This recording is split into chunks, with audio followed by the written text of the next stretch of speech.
Yasser Ali in front of you with my channel, Yasser Ali Academy. Today, the thing which will be discussed in today's learning video, that will be conditional sentences. आज की इस learning class के अंदर जिस चीज़ को मैं आपके सामने लेकर हाजिर हुआ हूँ वो है कंडीशनल सेंटेंसेस। प्रीवियसली भी हम कंडीशनल सेंटेंसेस को पढ़ रहे थे और एक दो जो लर्निंग क्लासेस गुजरी हैं उसमें हमने मिक्स प्रैक्टिस की और आज भी मिक्स प्रैक्टिस होगी, लेकिन आज की जो मिक्स प्रैक्टिस है वो कुछ इस तर्ज पे होगी कि एक सेंटेंस में बोलूंगा, यानी किसी भी कंडीशनल सेंटेंस का किसी भी टाइप से, तो इससे आपका माइंड क्लियर होगा कि फॉर एग्जाम्पल अगर यही सवाल कोई आपसे कर ले तो आपको क्या करना होगा, वो मैं आपको समझाता जाता हूँ। हमने 3 टाइप पढ़ी है, टाइप 1, टाइप 2, टाइप 3, तो इन्हीं को लेकर मैं आपके साथ चलूंगा और आज का लेक्चर तकरीबन हमारा बनेगा पार्ट 3। तो आइए चलते हैं। फॉर एग्जाम्पल अगर कोई कहता है कि make one sentence of type 1 in which type 1 is going to be use for action, तो एक्शन के लिए फॉर एग्जाम्पल मैं कहता हूं we will win the match, we will win the match. अब सवाल ये पता होता है ऑन व्हाट कंडीशन। तो अब उसने जो डिमांड की या मैं जो डिमांड कर रहा हूं कि एक्शन के लिए बनाना है, तो सबसे पहले आपको पता है इफ लगाया जाता है, इफ वी प्ले वेल, अगर हम अच्छा खेलें तो हम मैच जीत जाएंगे। देखिए जी, विल कंडीशनल के बारे में जैसे मैंने आपको बताया था, विल प्लस फर्स्ट फॉर्म वो तो लगी हुई है, और अगर आप बात करते हैं इफ क्लॉज की, विल कंडीशनल यानी टाइप 1 कंडीशनल की, और हमने इस्तेमाल करना था एक्शन के लिए, तो आप यूज करते हैं द प्रेजेंट इंडेफिनिट टेंस जो कि मैंने यूज किया। तो ये था type 1 for action. For example अगर कोई आपको ये कहता है कि टाइप 1 को यूज कीजिए कंडीशनल को और उसको इस्तेमाल कीजिए स्टेटस के लिए, तो मैं कहता हूं स्टेटस के लिए जैसे कल हमने बात की थी या प्रीवियस लर्निंग वीडियो में, तो मैं कहता हूं इफ वी या if you are a respectful person, respectable person, comma, you will not do such things। अगर आप एक काबिल इज्जत शख्स हैं तो आप इस तरह की चीजें कभी भी नहीं करेंगे। अब देखिए, मैंने जैसे कि आपको बताया था कि अगर आप मेन क्लॉज को देखें तो वो एज इट इज है will plus first form of the verb. ठीक हो गया, नॉट इसलिए लगाया कि नेगेटिव सेंटेंस था। और अगर आप इफ क्लॉज की बात करते हैं और अगर आप स्टेटस की बात करते हैं इफ क्लॉज यानी टाइप 1 के अंदर, तो उसमें सब्जेक्ट के फौरन बाद इज आर एम लगता है यानी स्टेटिव वर्ब्स, तो मैंने वो लगा दिए। ठीक है, अच्छा ये हो गया टाइप 1 फॉर स्टेटस। अगर कोई आपको यह कहता है कि भाई टाइप 1 यानी विल कंडीशनल को इस्तेमाल कीजिए प्रॉपर्टी के लिए, तो आप क्या करेंगे? आपको ये तो पता है कि जगह चेंज हो सकती है, मेन क्लास और इफ क्लास को आगे पीछे किया जा सकता है। तो मैं ऐसा करता हूं, मेन क्लास को लाता हूं, मैं कहता हूं दे will buy this house on what condition, if they have sufficient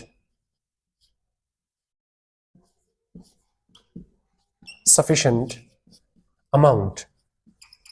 तो देखिए भाई कि विल कंडीशनल की अगर हम बात करते हैं तो मेन क्लॉज तो सेम ही आ रहा है, यानी विल प्लस फर्स्ट फॉर्म जो कि कांस्टेंट चल रहा है। तब्दीलियां जो आ रही हैं वो सारी की सारी इफ क्लॉज के अंदर आ रही हैं। अब आप ये देखिए, इफ क्लॉज तो इफ से इंट्रोड्यूस होता है, और अगर आप इसे प्रॉपर्टी के लिए यूज करते हैं इफ क्लॉज को, तो आपने क्या करना होता है, you are suppose to use have and has.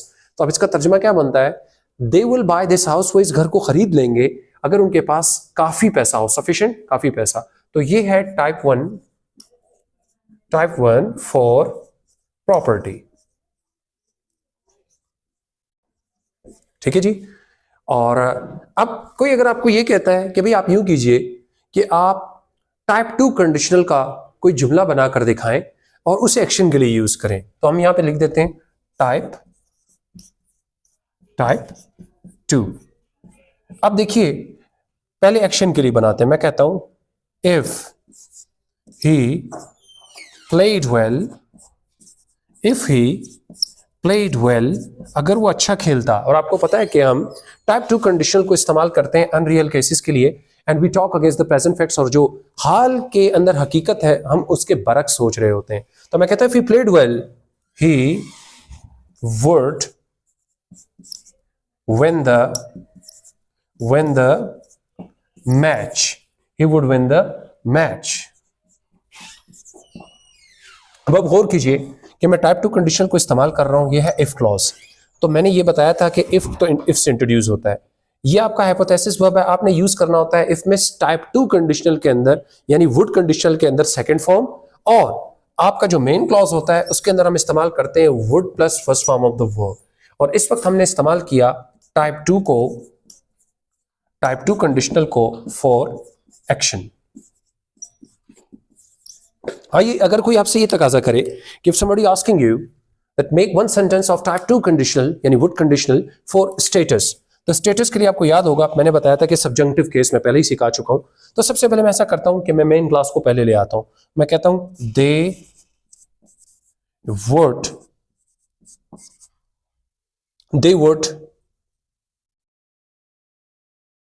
support them, वो उनको सहारा देते, किस शर्त पे, if they were sincere, अगर वो मुखलिस होते तो वो उनको सहारा देते। अब आप गौर कीजिए कि वुड क्लॉज तो वैसे ही सेम है, यानी would plus first form of the verb.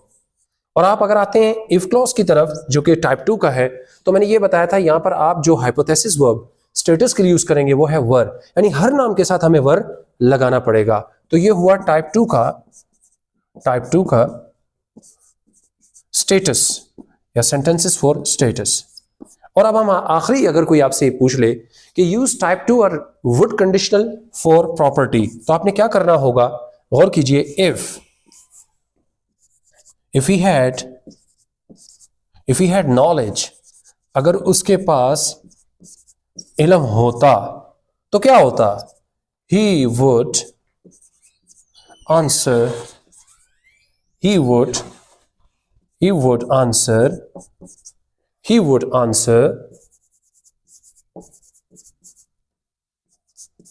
these questions।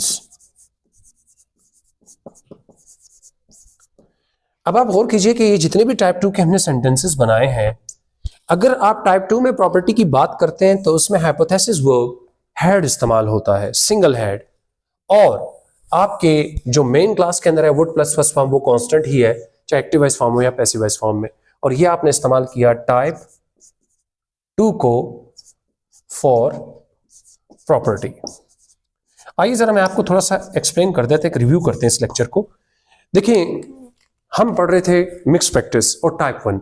देखिए, टाइप 1 में अगर आप बात करें तो विल कंडीशनल जो मेन क्लास है वो एक ही होता है, और ये इस्तेमाल होता है to predict about the result of present actions in the future. अब विल कंडीशनल आप देख लें, यानी main clause will plus first form, लेकिन जब हमने एक्शन के लिए इस्तेमाल किया टाइप 1 कंडीशनल विल कंडीशनल को, तो हमने इसके एक्शन के लिए प्रेजेंट इंडेफिनिट यानी first form of the verb इस्तेमाल करनी होती है। लेकिन अगर सिंगुलर के साथ है तो एस और आई का इजाफा होता है first form of the verb को। ये मैं बात कर रहा हूं इफ क्लॉज के लिए।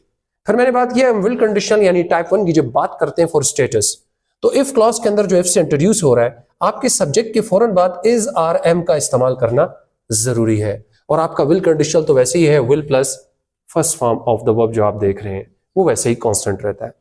अगर आप इस्तेमाल करते हैं विल कंडीशनल को फॉर प्रॉपर्टी, तो आप देख रहे हैं कि विल प्लस फर्स्ट फॉर्म फिर वैसे का वैसा ही है, लेकिन चेंजिंग का आ रही है ये जो आपका इफ क्लॉज है। यहां पर इफ क्लॉज में आपके सब्जेक्ट के फौरन बाद आपने हैज और हैव का इस्तेमाल करना होता है। ये तो था रियल केसेस के लिए। अब जब आप बात करते हैं टाइप 2 कंडीशनल की, जो कि वुड कंडीशनल कहलाता है, and it is used for the unreal cases, and in this conditional we talk against the past the present facts. तो हम क्या करते हैं कि प्रेजेंट फैक्ट्स के अगेंस्ट या बरक्स सोचते हैं।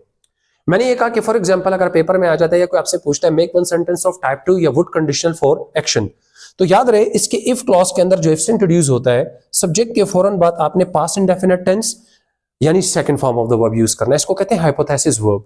और आपका जो मेन कंडीशन है यानी मेन क्लॉज है, उसके अंदर आपने would plus first form use करना होगा, क्योंकि ये अनरियल केसेस के लिए इस्तेमाल होता है। अगर सेकंड स्टेप पे जाते हैं, second function, if somebody asks you make one sentence of type 2 would conditional in which you are using it for status, तो देखिए ये आपका मेन क्लास जो कि मैं पहले ले आया, वुड प्लस फर्स्ट फॉर्म वही चीज। लेकिन जब हम बात करते हैं इफ क्लॉज की, जो इफ से इंट्रोड्यूस होता है, आपने सब्जेक्ट के फौरन बाद हर नाम के साथ वर लगाना होगा, हर नाम के साथ वर लगाएंगे। इसका तर्जमा कुछ इस तरह से बनता है कि वो उसकी मदद जरूर करते अगर वो मुखलिस होते। इसका मतलब वो मुखलिस नहीं है इसलिए उसकी मदद नहीं करते, तो हम प्रेजेंट में जो कुछ हकाइक हैं उनके खिलाफ बात करते हैं। और आखिरी बात आ गई, अगर कोई आपसे ये पूछे कि make one sentence of type 2 condition और would conditional with property, that movement one thing you need to keep in your mind, if clause जो कि इफ से इंट्रोड्यूस हो रहा है, सब्जेक्ट के फौरन बाद हर नाम के साथ आपने एक हेड लगाना है। और आप जब बात करते हैं मेन क्लॉज की, जो कॉमे के बाद आ रहा है या जुमले में बहुत पहले आ रहा है इफ के बगैर, तो वुड प्लस फर्स्ट फॉर्म आपने लगानी होती है। इस तरह से आप कंडीशनल को अगर इस्तेमाल करते रहेंगे, डेफिनेटली आपके तमाम डाउट्स, जितने भी आपको परेशानियां हैं, कोई इश्यूज हैं, विल डेफिनेटली बी क्लियर्ड, आसानी से हल हो जाएंगे। So what I feel, keep on practicing these things and that's enough for today. आने वाली वीडियो में कोई नई इंफॉर्मेटिव वीडियो आपके लिए लाऊंगा, कोई लर्निंग वीडियो आपके लिए शेयर करूंगा। तब तक के लिए थैंक यू वेरी मच। मेरे चैनल को सब्सक्राइब कीजिए, लाइक कीजिए, शेयर कीजिए और बेल आइकन को प्रेस करना ना भूलिए। और वही एक रिक्वेस्ट कि बहुत से लोग सब्सक्राइब किए बगैर देखते हैं, आप सब्सक्राइब कर दीजिए ताकि आप मेरी नई आने वाली वीडियोस को भी देख सकें। So thank you very much, see you in the coming tutorial. अल्लाह हाफिज, बाय बाय।